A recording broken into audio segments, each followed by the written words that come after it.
Was a post that I posted on here a few weeks ago about someone with a diagnosis versus someone without a diagnosis. One person had been in the system because of their diagnosis, and the other person was just the average person because they hadn't had a diagnosis.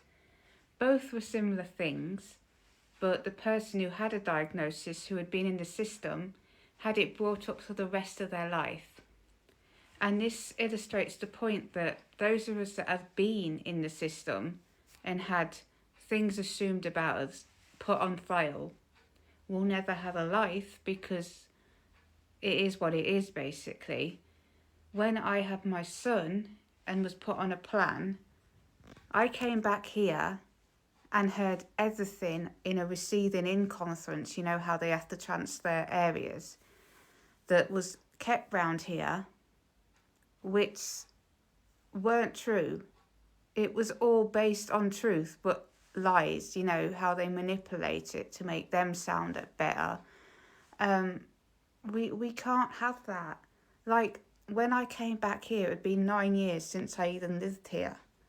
They're only supposed to keep records on file for 6 years legally. And if they're keeping them longer, they have to justify the fact that it is health and safety reasons. And because I was labelled a criminal for my autism, you got them probably stating, well, that's why we can do it. But how is that fair? That is the reason why I'm fearful of everyone else, and things go wrong because of my fears.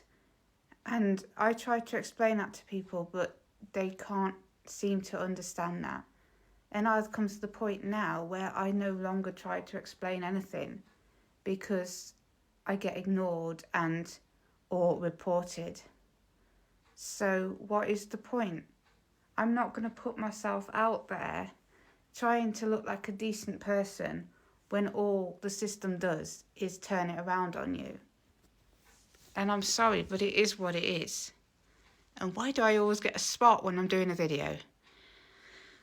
So yeah, that is a big point to make on here about people who are diagnosed that have been put through the system.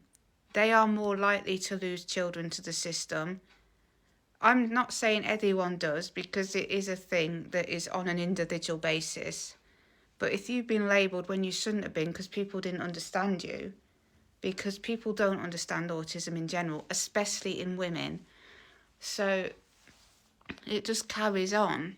And that's another reason why I've never been employed, because I don't know what's on file about me, and I just don't want to have it all brought up again. And if you go through anything in life, it will all be brought up again. The only way you can get out of the past is just not do anything, because it never comes up. And people shouldn't have to live like that. And yeah, I have come on with the way I function and how I communicate, but I will still have the underlying fears there because of how I was treated initially. So it's just how it is. And then you get people on here saying, oh, they should bring back the mental asylums. That isn't going to be right either, because people who have had things written about them, they'll probably end up in them.